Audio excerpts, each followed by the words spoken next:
this area's changed a lot. To where my mum came to a baddest wives home. She had to flee from Middlesbrough from my dad, because my dad was like a very violent and nasty person to her.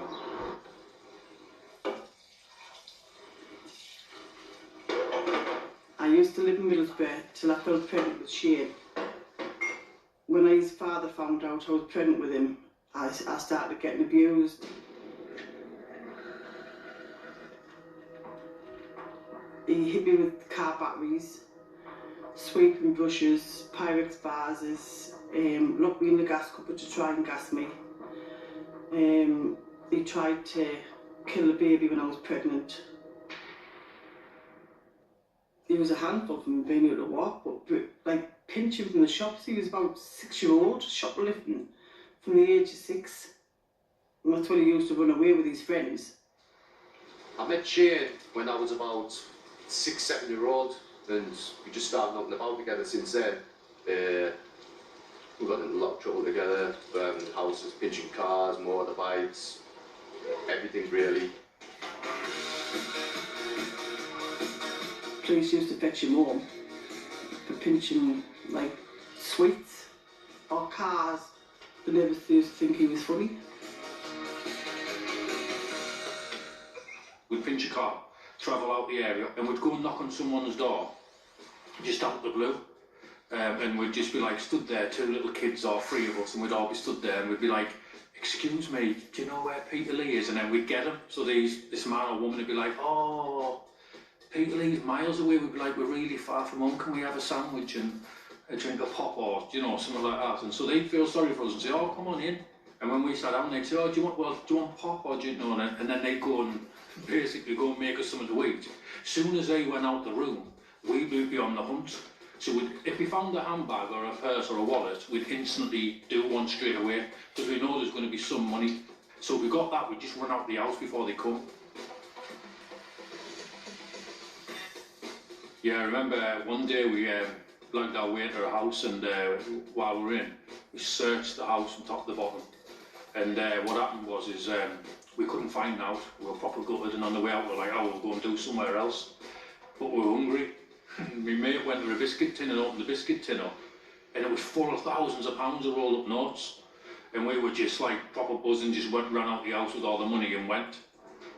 When we used to score, we used to go straight to town and buy ourselves like £150 Nike Air Max trainers, £100, £200 tracksuits, you know, and spend it. You know, sometimes we'd have thousands of pounds and we'd waste it.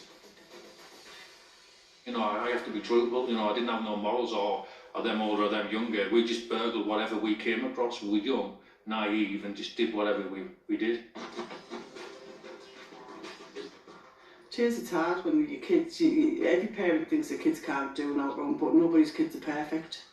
So what we used to do was run away from home, because our mums wouldn't let us go out and play or knock about together.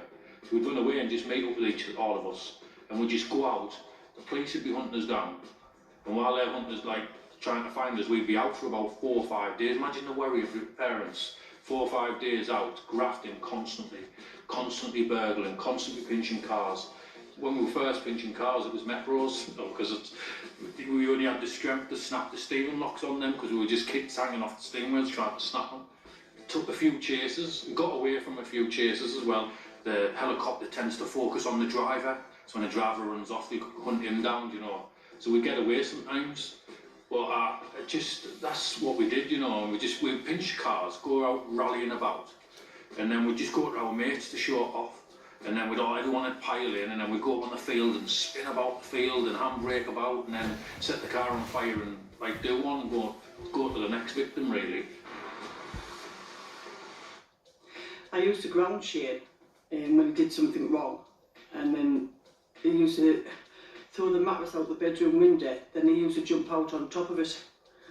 So I ended up nailing his bedroom window down and putting locks on his bedroom door for his own safety, nothing else, so he couldn't harm himself. And then he used to run away, and I used to get the police to go looking for him, and he used to find him all over the place. And then when he brought him home, I couldn't punish him because I was more relieved to see he was okay. Somebody come to my door complaining about him, I used to say, "Well, I haven't seen him do, so I can't check him for it. One day somebody come to my house and said, Maz, the man got Shane in the house blaming him to try to pinch the car. So obviously I ran round thinking this bloke was doing it, and when his wife opened the door, he had Shane on the floor with his knees in his chest, and Shane was going blue in the face. So obviously I just ran him like a lunatic and dragged him off and started battering him. I found out afterwards Shane did try to pinch the car. So I did something I shouldn't have done because I believed Shane and his friends, and it was true. Oh, I had more fights than enough over him. I still would. I'd still fight over him now if I had to. He's my son, he's my life, isn't he? Everyone I knew burgled houses and pinched cars and stole, robbed shops. So to me, that's what you did. We weren't a normal kind of shoplifter either. We wouldn't just go in and pinch a little bar of chocolate and stuff. We used to walk in and like pick up a hi-fi and walk, because we sussed on that it takes time for the security guard to get us, and he has to wait at the door and wait for you leaving. So if we picked it up and went straight to the fire exit, they don't have time to get you. I don't believe in hitting kids. Even like Shane used to get a smacked hand and things like that, and he used to say didn't hurt anyway. No matter what I'd done with him, it didn't work. And so we got in with the older lads and we started burgling houses and pinching cars, but it was more you get in the window for us and open the big window because we can't get in. We were buzzing, everyone knew us because we were little criminals, you know, and we would just love being with them. Because back then, you know, it wasn't your DVDs now, it was like your cassette players. And like you could get like 150 quid for a really good like video player. You know what I mean? So we'd get a video player and sell it straight for 100 quid. And these were what people would call law-abiding. They worked, they'd never been to prison, they'd never been locked up. As soon as you went to their door with a dodgy bit of gear, they'd soon buy them off you in my area. So everything I was around just seemed to be dodgy. Every week we'd be at court. Every week my mum would have to drag us to court and get a fine, or because it was always we got the trouble because they couldn't do anything for me.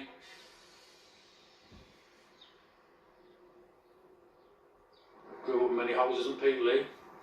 This was one of them. And I grew up with Gordon, my stepdad. Me and Gordon were together for a couple of years, and then we decided to get married because I knew I was going to prison and I needed somebody to look after Shane rather than going to care. So me and Gordon decided to get married, and I went to jail for 3.5 months, I think it was. And tried everything he could to keep us out of bother, but didn't work. But my mum ended up going to prison, and when she went to prison, my dad looked after me when I was younger. A visa card come through my door in somebody else's name, and I used it, and somebody grassed me up, and that's how I got caught. So I ended up going to jail for that one. And I used to just keep getting put in foster cares and foster homes and stuff like that, and then get chucked out of them. Shane went into foster cares because of his behaviour. I couldn't control him. He was out of control, and we had to go through and see him and then he was trying to kick the car windows and everything out to get out the car. So I was in and out of these places all my life, and the trouble is at that time they couldn't really do much with me. So all I could do was send me to foster parents and homes and stuff like that, and I was just I'd just run away and go out on the graft, as we call it, stealing again, and there's just nothing we could do. So it was just like a cycle: court, send to a foster parents or a home, run away, commit more crimes, back to court. You know, it was just a cycle of things like that. And eventually I ended up going to a boarding school where you go there through the week and come home at weekends. Call it Elmore Hall in Easington Lane. And it's meant to be designed for naughty people. So naughty kids go there who can't be controlled in normal school, so they'll come to this boarding school. Every single one of these young people used to come to the residential school were damaged in one way or other, and they came with a lot of baggage. You dealt with every single child as an individual, unique individual. There was always something in that you could get, and you knew if you did that, that would make them punish them a little bit, and they would toe the line and they would do whatever. But with Shane, nothing worked. I mean, what was really certain with Shane is it's even back at the age of 12, I can remember him saying he wanted to kill. and that's the word he would use. He'd actually dream and fantasise about ways he would actually want to kill a police officer. Just to get into that next rung of respect amongst the people he was hanging around with. That's how much he wanted to be feared. How much, to be quite honest with you, how evil the lad was. He had hatred and a bitterness to his core, even at the age of 12. We got this lad who we thought was a bit of a bully, and we got him onto this big massive field and we just battered him, like proper battered him. But once we started kicking into him and beating him up, we sort of didn't stop for ages. He was screaming and we were just punching him, kicking him, beating him up, booting him in his face. And then we sort of got tried to rip his clothes off and then chucked him into this big massive pond. We actually got this young man. It actually took us a couple of minutes to actually decipher who it was. He was covered in mud, where they rolled him down a hill, covered in blood. It's just like I say, evil to the core. So Andy Smith Chase caught me in the woods. And I remember getting hold of him and saying, and the exact words he actually said to him at the age of 12 was, unless God does something miraculous in your life, there's no helping you. There's no helping you, because you're just evil to the core. And that was the last I saw of him. The last I saw the school, because I got a charge for that and I ended up going to court. We all went to court for him being beat up. So that was unfortunately his life where he started getting locked up, as it were. While I was in Elmore Hall, after that I went to Aycliffe Security Unit. I got 3 years, Section 53, and got 3 years as a young kid. And the security unit was great, you know, it was just like a little front room. It was just, they just sort of locked, there was a little wall around, that's it. It was really good, really. And then I ended up going to young offenders. So I ended up going to Dewold, Northallerton, Wetherby, you know, places, prisons like that, Moulins. And so I did my little rounds when I was in young offenders. Pretty violent places when you're in young offenders, because it's that mentality of that pride with young lads, like I'm the top dog, I'm the hardest. And so there's a lot more fights and like violence goes on in young offenders with people trying to establish themselves. I used to get picked on a lot and bullied a lot, you know, and obviously I had ginger hair and sometimes it's not nice, you know, you get picked on. And like, I never felt fitted in. That's probably why I fitted in with all the criminals and stuff, because I fitted in, I guess. But as I was getting older, I was getting fed up with being picked on and used and people taking liberties out of me. And I just remember for the first time, I think I was about 16, 17, I finally fought back with somebody. I remember people were like, oh yeah, and they were coming up to me and shake my hand and talk to me, and I just remember thinking, I like this. This is what I want. I want this attention, I want people to know who I am. I ended up going drinking all the time to the pub just to get away from Shane, because it was peace. Do you know what I mean?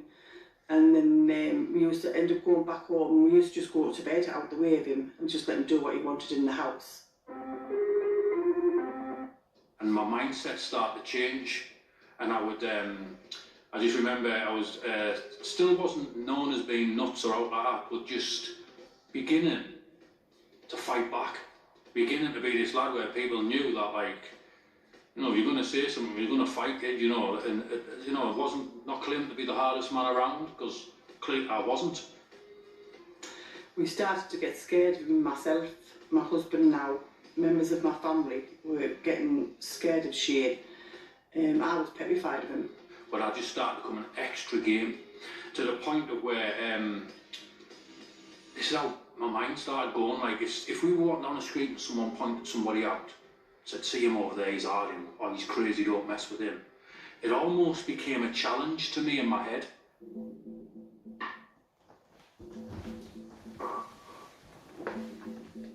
I remember seeing him dotting about, you know, after that all the time, and he was like a raging lunatic just walking down the street, and what he'd do is he'd stop. It'd be 10, 15 of us stood in the corner and he'd stop, and he'd just start glaring at us, staring at us as if he, you know, as if he wanted someone to, one of my pals say, who was he looking at? And I'd be like, whoa, whoa, listen, something wrong with him. Give him a wide berth, there's something wrong with him.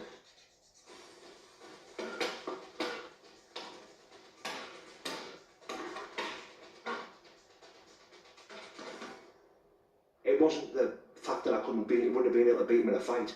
It was what would happen if I did. He'll end up killing someone, he'll kill one of us in. And one of the biggest incidences for me was a lad on the area. He was a pretty handy lad at the time. And I drove up on a motorbike. When I drove up, he was stood with a can of beer. and he was drinking a can of beer, and he dropped the can of beer by accident. I just looked like that, and I looked up at him, and when I looked up at him, the panic in his face, and he practically jumped down on the floor, and he was like, "Oh, sorry mate, I'm sorry about that." And I just got this feeling of like, yes, look at that, he's meant to be gaming. And I thought, that was it, that did something to my mind. And I just, from then on, I just started going absolutely nuts.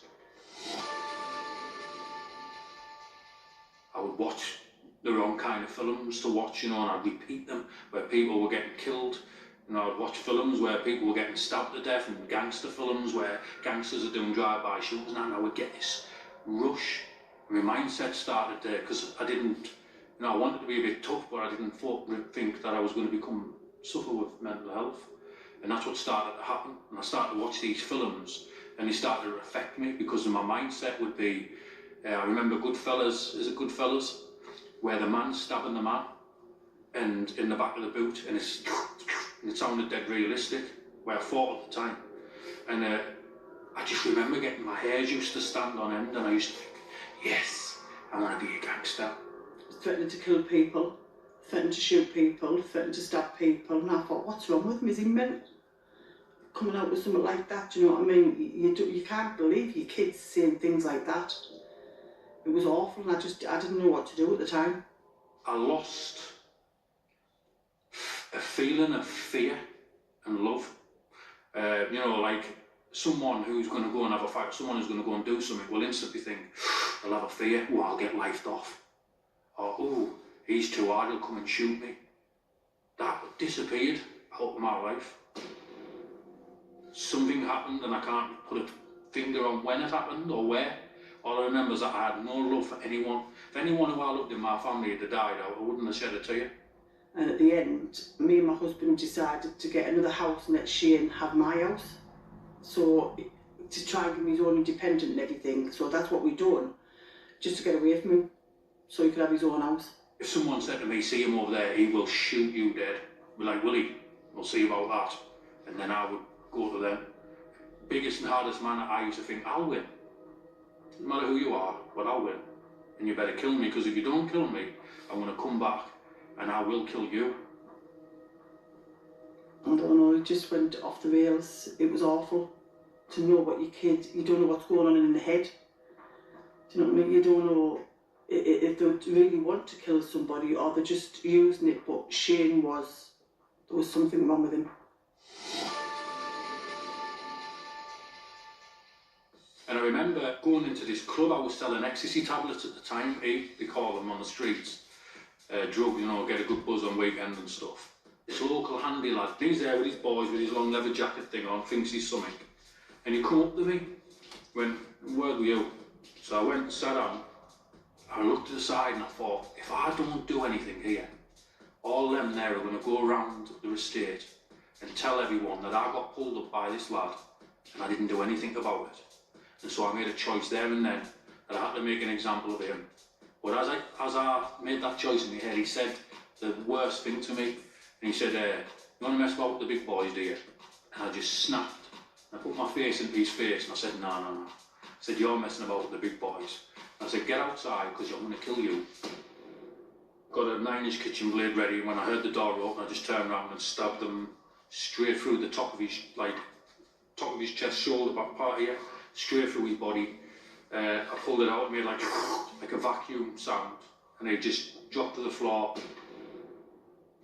Blood, it was just like what you see out of a movie, like really like, where you don't think it comes out so fast.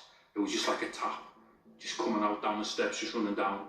His two mates jumped off, they pulled out like little knives, and it was like a standoff.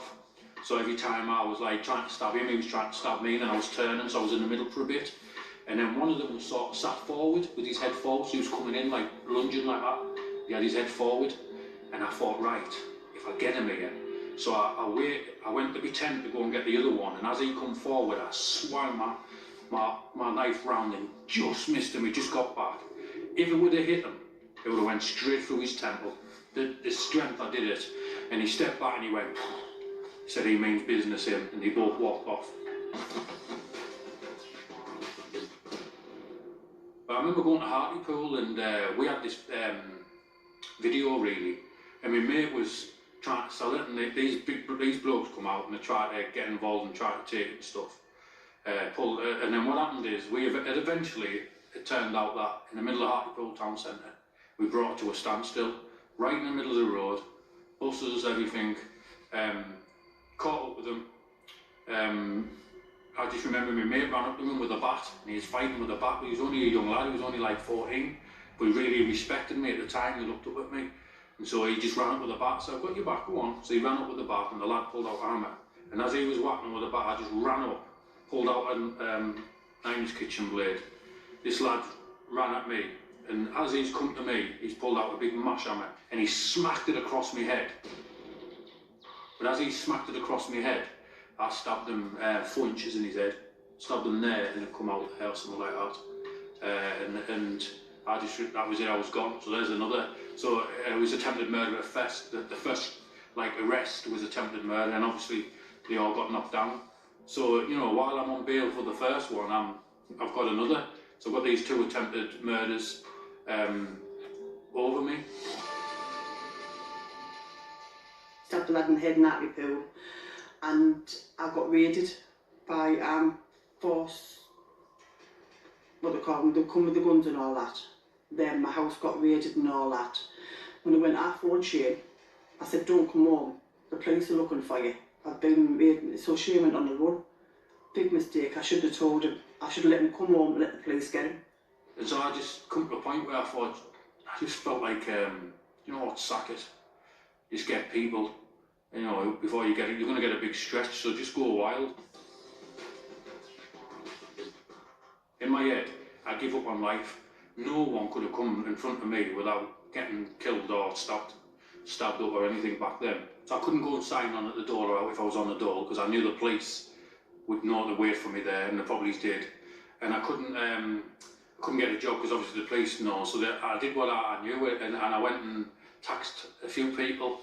One of them was a good friend who I regret really, do you know what I mean? But I went in the house, I saw a lad some money on the side, big rolled up, and there was like him, he was having a bucket. There was about 5, 6, 7, maybe more lads all sat on the bed, you know, just chilling out. And I went in, and I had my knife down my side, and I just said, a lot of money on the side there, and he was like, yeah man. I said, give us a look. And because he was a pal, he was like, oh yeah, there was loads there. And he was big, like showing off a bit. And I just went, cheers. Put them in my pocket. Said, you're taxed. And what taxing means is like, if you have a local drug dealer or a local criminal, and you go and take his drugs off him, or you go and take his money off him, do you know what I mean? And so you call it taxing. And so I just basically said, you're taxed really, do you know what I mean? And he was like, shut up man, gives a day out, what are you doing? Pushed him back a bit, and I pulled the knife out. And it was funny this, because I felt like it was a school teacher to myself. No, this is my mental health probably. I remember looking at all the lads, and they were all just sat on the bed. You know, there was loads of them, they could have all like, you know, they were all just sat on the bed like that. And I had my knife, and I pointed at them all, and I was going, any of yous tell the police on me, or tell anyone about this, I'm going to kill you. Do you understand? They're all like, it's not to do with me, Shane, it's not to do with me. You know, so that's the bit of fear I had in people at the time. Because I was on the run, I wasn't going to be sleeping in people's houses where I knew the police were raiding. So we said, we'll sleep in the car. So we all slept in the car, fell asleep.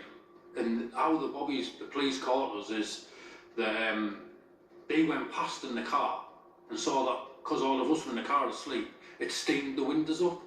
And so they've come and said there's someone in there, so they've started searching the car. And when they started like looking at the lights and that in, and I remember there was a car in front of us and a car behind, and I jumped into the front seat, and I was just contemplating myself. So I just keep ramming until I get out. And I just thought, you know what, sack it, and I just give myself up, open the door, and we all got arrested. Yeah, so anyway, I went to court, and I had all these stuff on me, but what was good is some of them got dropped, you know, like not dropped as in dropped. Some of them did get dropped, but some of them got like knocked down to lesser charges, which eventually led to me getting 4 years, 9 months in prison. Yeah, I went to prison. It was in North Allerton. And Shane had a cell by himself. No other inmate would be padded up with him. They wouldn't let no one else in the cell. The governor actually come to my cell one night. The jail was overcrowded.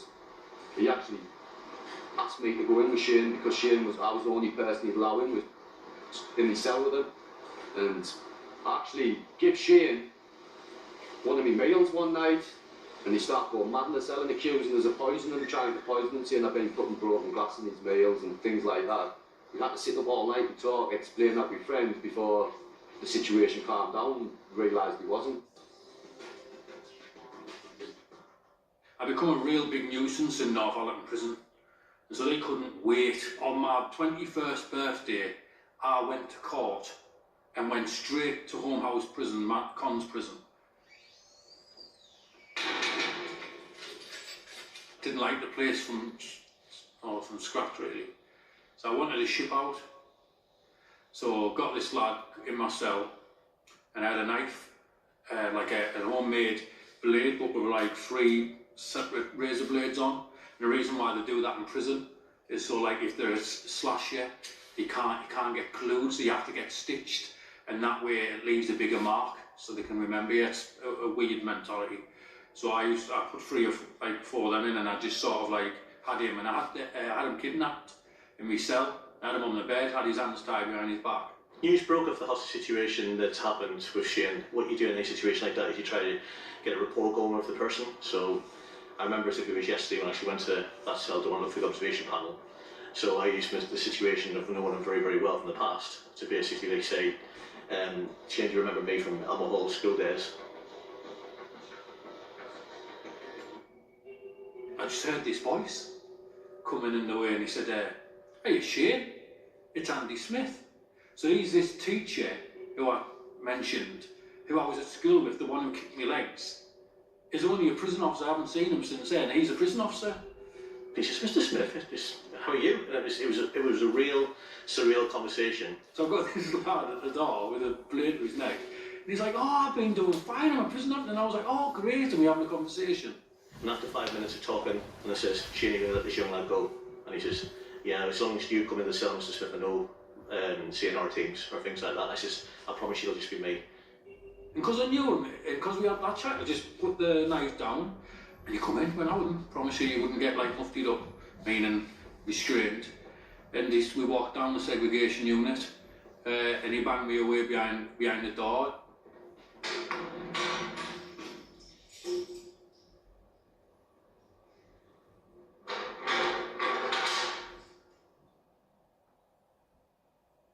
That was before I started going crazy in prison, and like he'd see me every now and then, and I was suffering with a bit of mental health.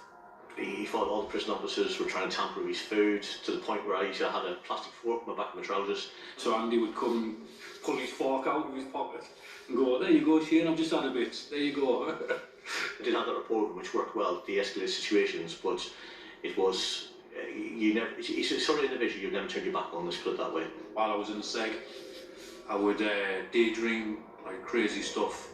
He says, "Do you see the little white spiders on the floor, Mr. Smith?" I says, "There is no white spiders on the floor, Shane." But he was, at the time, looking back at it now, he was mentally unstable. He was a loose cannon, just put it mildly.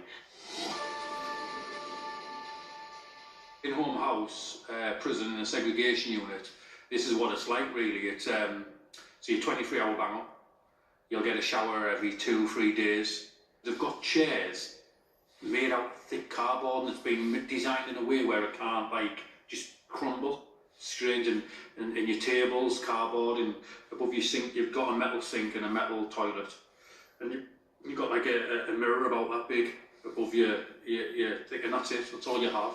You're not allowed radios. You're not allowed any of your clothes. It's just 24 hours. They might come round with a book, with a library thing, and the man comes through and gives you a book. You know, and you can change your book once a week or 2 books once a week. Get exercise for 1 hour, so you can go around the caged yard, like tiny cage yard for an hour, and that's it. Or if you get restrained, you go in the box. There's no windows, no nout. They tend to put it on freezing cold as well, so they'll take you and strip you off. There's no bed, no mattress, concrete floor.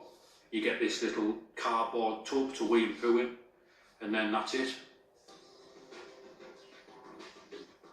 I was sent to prison for grievous bodily harm. When I was in the segregation unit, you don't actually get to see the other prisoners. Basically, you talk through these pipes and all that, like echoes. And I was talking to this lad, and he says, "Oh, where are you from?" I says, "I'm from Peterlee." And he says, what's your name? I said, my name's Robert Foley. And I said, what's your name? He says, oh, Shane Taylor. Can you imagine what it's like being in segregated off, solitary confinement or whatever people want to say, 6 months, nothing to do, 23 hours bang up, 1 hour walking around the cage, nothing to do whatsoever. Can you imagine what that does to somebody who's already mentally ill? I started to think of like killing prison officers and killing people when I got out, and I would just daydream all day long. But my daydreams just got twisted, and I'm going to kill him, I'm going to do that, I'm going to, you know, and I just got more angry, more hateful towards the system, more aggressive, and it just didn't help. After 6 months, they decided to put me back on the wing, and that's when I did some nasty stuff, nastier stuff. I was a bigger lad then. Used to train every day, constantly, and I just remember the prison officers shouted "Jim" at the end of the landing. And when he shouted the Jim, you meant to press your cell buzzer, and he'd come round and open people's doors up, but he would never come to my door. I thought, nah, I'm not having this, he's deliberately taking them, he's deliberately doing this. And so he got on, I pressed my buzzer and he come. I said, why didn't you let me go out the gym? He went, started winding me up. I said, I'm going to do you, you're dead. He went, oh, whatever, I've heard it all before. And was winding me up and goading me. So I booted my door and I said, I'm going to get you. I was having a few problems with these lads from Middlesbrough. And I was quite small back then, you know what I mean? And like I had a few mental health problems, you know, so people didn't know how to take me, you know. So they were kind of like looking at us a lot and stuff like that, you know what I mean? And I was like getting quite paranoid over it and like wondering what was going on. And Shane noticed it. I don't think he was too pleased about it. And one day I was going to get my meals, and there's one of the lads who was like looking at us all the time. And to be honest, I thought he was talking about us and things like that, you know, which was getting me like quite stressed, you know. I was getting stressed about it. And anyway, he just looked at the lad on the survey, and the lad looked at him, and the lad kind of like walked two steps backwards. And when Shane looked at him, and after that, because Shane was standing right next to me at the survey, and after that, the lads just like didn't look at us again. So I thought, oh right, that's you know, less stress for me, it's pretty cool. And so I quite like Shane after that, to be honest with you. I went out on association, that's where all the inmates gathered together, played pool, watched telly, go in the shower, have a shower, you know, go to the gym, all that stuff. And I went up to a lad. I went up to two lads and I said, at the end of the wing, you've got, it's like, imagine like a cross, and in the middle of the cross, you've got like a square box, and the wings are off the sides, but there's gates in between them. It's that square box, and that's where the office is, and that's how you get in and off the wing. And so what officers do, they tend to sit on association near them gates. If anything big kicks off, they can get straight off the wing and lock the wing off. And so I said to the two lads, I said, look, go over to the prison officer, the one I wanted. I said, and just talk to him. And as soon as it kicks off, stand in front of the gate so you can't get off the wing. And then I went up to a lad and asked him to throw some pool balls at the prison officers. The day it happened, I was suffering from bipolar disorder, but it wasn't appropriately medicated at the time. When I get manic, I get quite excitable and animated and thinking about these things, you know, all the time. And I thought, well, instead of thinking about it, why don't I do it? He did. He started chucking the pool balls at the officer, and obviously he got up to go off the wing but couldn't because the lad stood in front of him. And as the prison officers come to try and restrain me, I'd come out myself with the really big coffee jars, and I had it like wrapped in a towel to pretend I was going in the showers, you know what I mean? On the pool table, on the pockets were made of metal. They got like a metal shield on the pockets. And remember, he got the coffee jar and he smashed the coffee jar, and he just went for them. Slashed at him, and like it was a little bit of a standoff. And he was trying to swing at me with the baton and holding the baton off, and I was waiting. And I was backing off a little bit, and I remember thinking to myself, well, this doesn't look good, you know what I mean? All the inmates are watching us. He's backing me off, and I thought, sack it. He just stabbed them, like in the neck area, shoulder neck area. I just remember jumping into him, and he went back into the doorway, and I was like stabbing him and slashing at him and trying to cut him. Then another prison officer came towards you, and so he stabbed him as well. I remember at one stage he had his hands up and he had his feet, like one of his legs up, like in a protection position. And I was trying to slash his legs, trying to stab him, cutting him. I don't know where I cut them. I even cut my own fingers, you know, where it was cutting and stuff. I had gashes all over myself. And I ended up, after a while I was doing it, and another one come. And then he got injured. The whole place just went up. It was like, became really loud, you know, it was just like something, to be honest, it was something like off an action movie. By now I'm in a blackout frenzy. So all I know is 2 prison officers got stabbed by me, and I got charged for the 2 stabbings. And I was just carried away in the segregation unit. When I heard that my colleague had been stabbed, yeah, I felt physically sick. I felt like hurt myself, because like you say, it's my colleague. I didn't want to see that, my colleague being hurt and my colleague had been hurt. But surprised, no, I wasn't surprised, because he was an evil individual at the time. I ended up with big injuries myself. I ended up with a big gash across my arm. And in fact, when I went to court, it was the reason why I didn't get a bigger stretch. The judge said, you do have injuries, what would amount to a Section 18 charge? And he said, no one's explaining or telling us or putting up where these come from. He said, so I'm going to, I had 8 years set in my mind. And he said, but I'm going to cut that down to 4 years. And so it went from 4 years to 8 years, 9 months. Within an hour, literally an hour, a cat van came and I was shipped straight to Franklin, maximum security prison. So there's Franklin, Full Sutton, Long Lartin, Whitemore and Wakefield. They're the dispersal top security prison system. So if you're in there, you tend to move only to them prisons. Very dangerous people, all the worst criminals are in there, very high security. Some of the prison officers, funny enough, from Home House had moved since the incident to Franklin Prison. And it was that kind of mentality of, you've done one of us, you've done us all. And no matter where I went, it followed me. I couldn't have settled down even if I wanted to, because they would have made sure that I didn't. They started getting the gear on and coming with the gear, and it just stemmed from there. Then I would fight them and attack them. I ended up, they would come in. And it was just hatred on both sides, you know, a dislike on both sides by now. They wouldn't open my door unless there was at least 6, 7 prison officers with riot shields, riot gear on. They used to have the shields, and they wouldn't come to my door without them, really. And that was my life, you know, that was what my life was like in that segregation unit. I'm not here to put the system down, you know, sometimes you have to control people. And then eventually, because of my misbehaving and fighting the system and fighting prison officers, I ended up getting put on what you call CSC, and it stands for Close Supervision Circuit. And just to give you an understanding of this, you're in a maximum security prison designed for some of the most dangerous prisoners you'll ever come across. Terrorists, you name it. I'm then isolated from them in a segregation because I'm classed too dangerous to be among them in a maximum security prison. And then I'm isolated off in the segregation, and they call it Close Supervision Circuit. Normal prisoners, even in a maximum security prison, don't see the CSC. The process of that is there's no physical contact at all. So if I'm getting fed through a door, they'll put like a metal box and lock it on the bottom of the door. They'll unlock one side, put your food in, lock it, and then unlock the other side so you can put your hand in to get it. That's how you got anything. I'll give you a little inkling of the situation. When a normal person he's in the segregation unit, and he goes off into the exercise yard, which is practically a cage in there. So there's a big cage with a thing in, and there's a cage inside that. And there's 2 beside each other so you can run around and talk. Normal people in the segregation, a maximum security prison, will just go out with the officer, they'll open the gate and they'll walk in.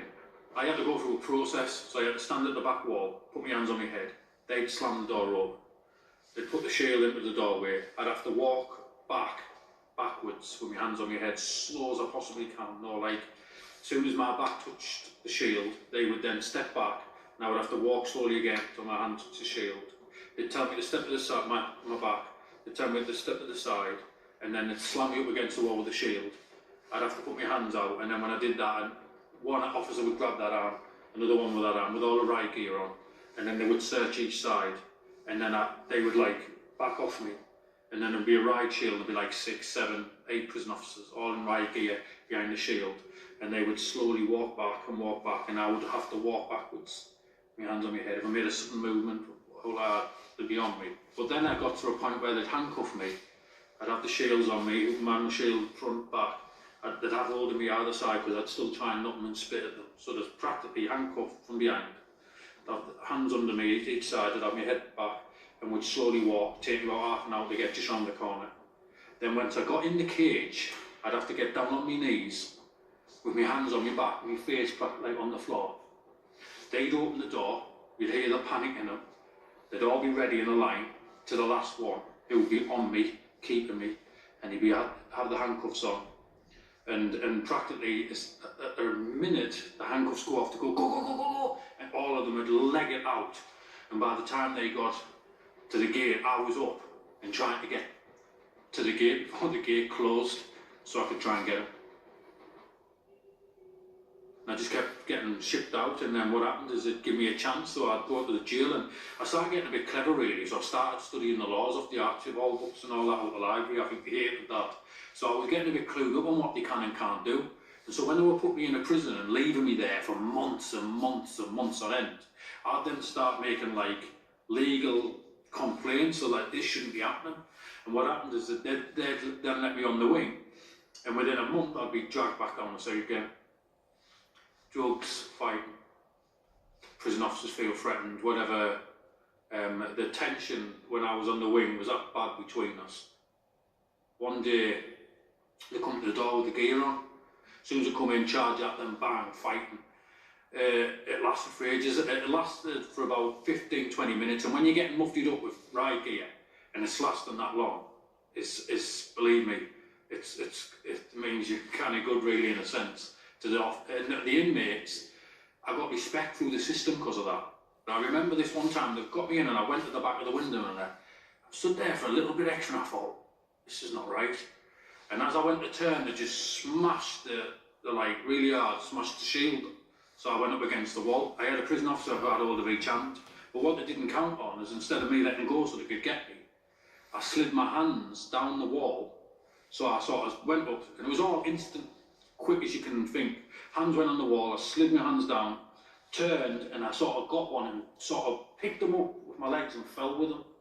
When I fell, I was on the floor, so I'm on top of him a bit, knees sort of down, and I pushed with my legs, kept pushing, and I got him into the into the corner in between the toilet, and he had the riot helmet on, the riot shield here. So I'm on top of him now, and I'm looking directly into his eyes.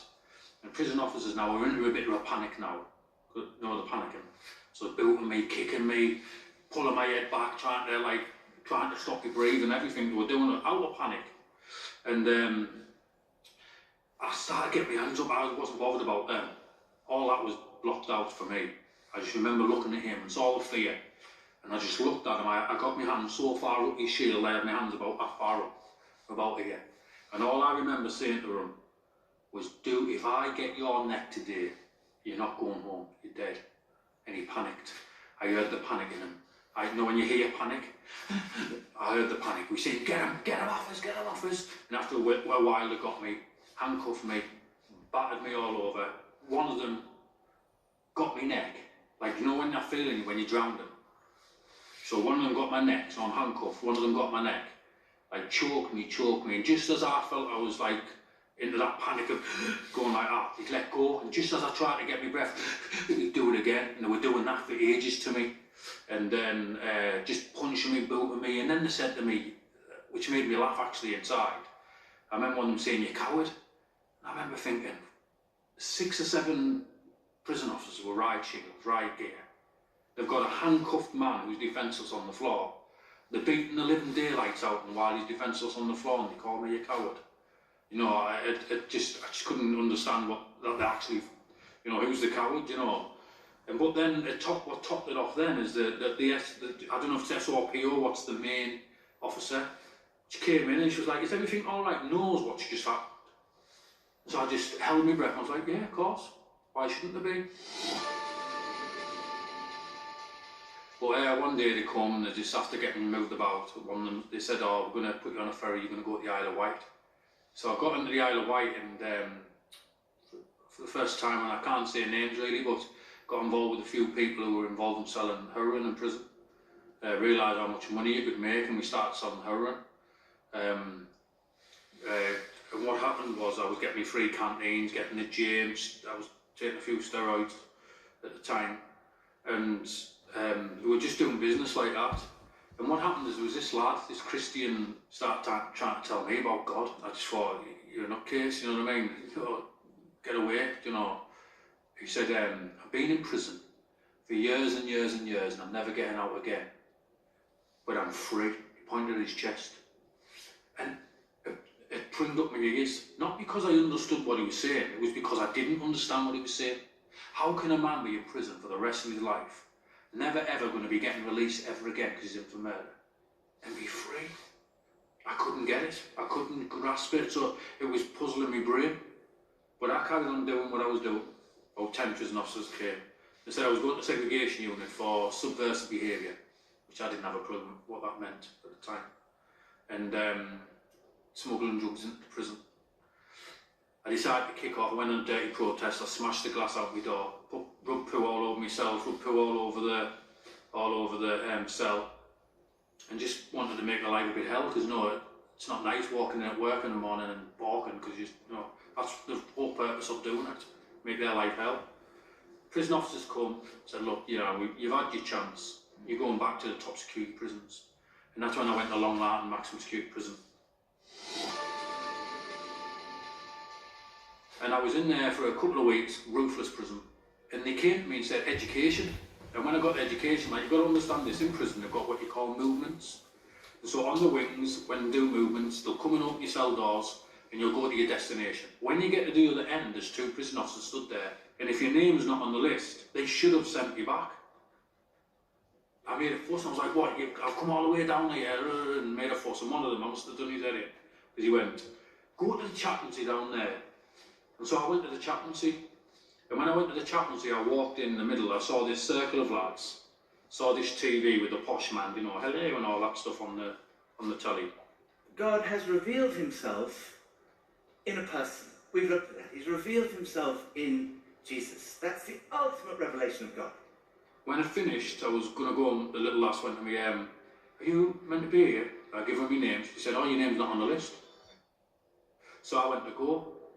When I went to go, one of the lads went, you get free chocolate gatos and biscuits. And I thought, oh yeah, miss, can you keep my name down? And that was the only intention I went on this course, was the biscuits, get out your cell, coffee, whatever. And that's why I was going. And that's the beginning of me hearing the real Bible, I guess, that what really gets preached and stuff. And it was opening me up. And this was what happened then is, I ended up going in, keep going, argue, thought they're all nuts. The chaplaincy who was there doing the affray, he came over and he said, look, I've never done this in all the years I've worked here, but God is telling me to tell you to come here this afternoon. So I thought, okay then. So I went, and I was only planning on going to basically get out my cell, get the biscuits, get the coffee. And I went and we put the chairs together. When we put the chairs together, he said, right, I'm going to say some verses out of the Bible. One of them was, no one's righteous, not one, we all fall short of the glory of God. And the other one was about Jesus dying on the cross. And then he explained to me, and he said,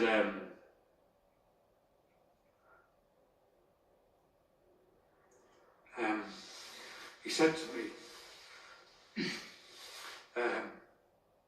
pray. I remember saying, what do I pray? He said, just from your heart pray. And I just said, look, God, if you're real, come into my life, because I hate who I am. I hate who I've become.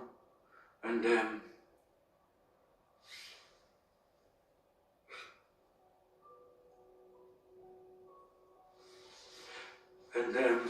I started praying. I said, I remember saying, God, if you're real, please come. I hate who I am. I hate who I've become. Come into my life. And I prayed all that. I remember saying other stuff. And as I stopped talking, stopped praying. And when I stopped praying, I started to feel this energy feeling in my stomach. And I was like, okay, what's going on here?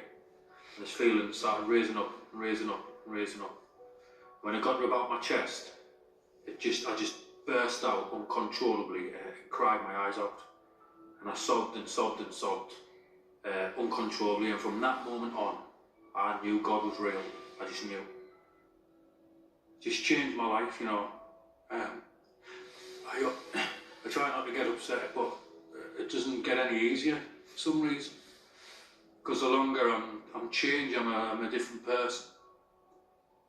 The more it hits me, because the more I realise what I've done. And that's the biggest thing when I became a Christian, was suddenly realising all your life that you've been wrong, and that the people who you've hurt, the people who you've damaged, is hard to face sometimes. I know I'm forgiven, and I believe that. But still, it's good to have a bit of remorse for what you've done. One day he just phoned me and said, "Mum, I found Jesus," and I put the phone down on him. I laughed at him. I thought he was taking the mick out of me. And I thought he was using the excuse to be released from prison early. Me, idiot, not realised he was due to get released a few months anyway.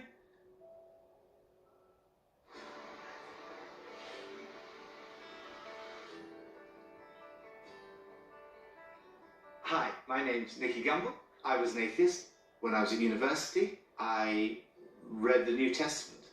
And as I was reading the New Testament, it was like the person of Jesus emerged from the pages of the New Testament, and I encountered him, and that totally changed the direction of my life.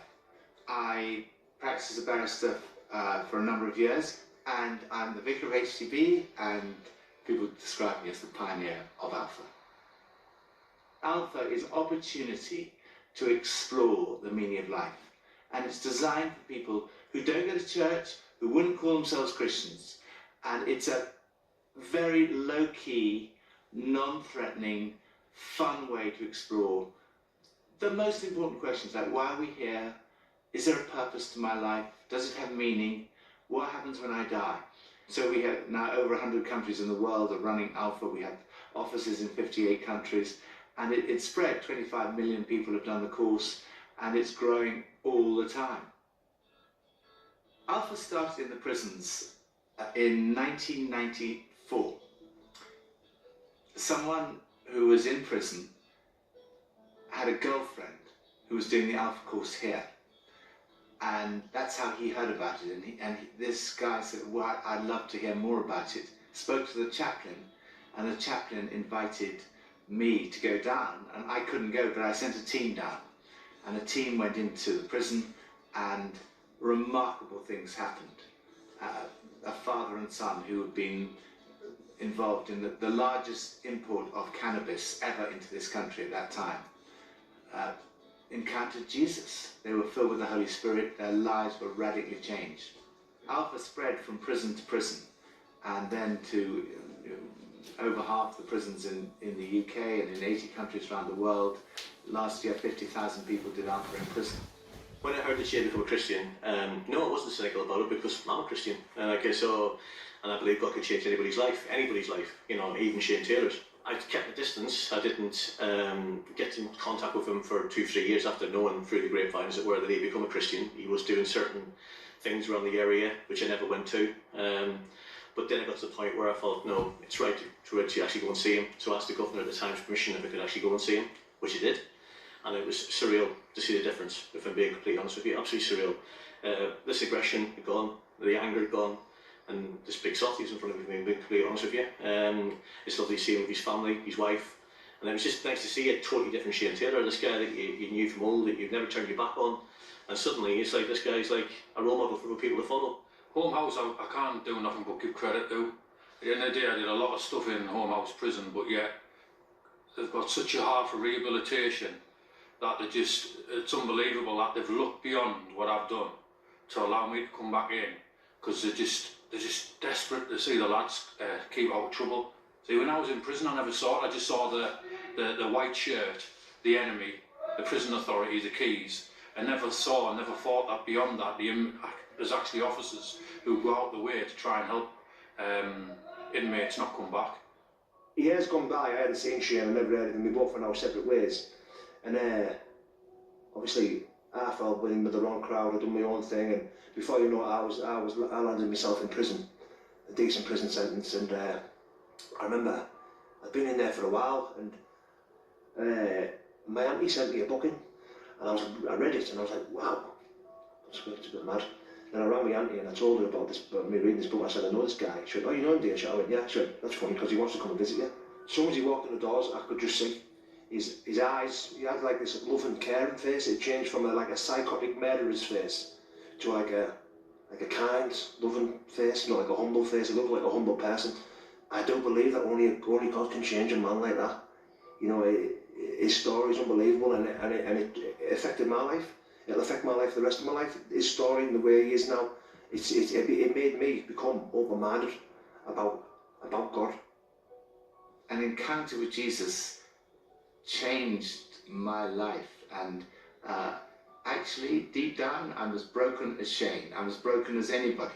We all have stuff in our life that is not good, and stuff that needs healing, and Jesus is the great healer. He's the great Saviour. And I would say to anybody who's watching this, the good news is that you're loved. That's what it's all about. God loves you more than you love your own children, your husband, your wife, your parents, your friends. Think of the greatest love that you have. God loves you even more than that. And that's the good news. God loves you so much, he came in the person of his son to die for you. Greater love has no one than this, and you die for them. But then you can experience that love through the Holy Spirit. That's what the Alpha Weekend's about. That's what I experienced, was God's love being poured into my heart. That's what Shane experienced. That's what changed Shane. It's love. It's the power of God's love to transform a person. And that's what you can experience. All you have to say is, Lord, help. I'm so sorry for the bad stuff. Thank you that you love me. Thank you that you died for me. Please come into my life by your Holy Spirit. In Jesus' name, amen. That's all you need to say, and the moment you say that, he will come in. He makes that promise. He says, anyone who hears my voice and opens the door, if you open the door of your heart to him, he will come in, and he'll change you as he changed me and as he changed Shane Taylor's life.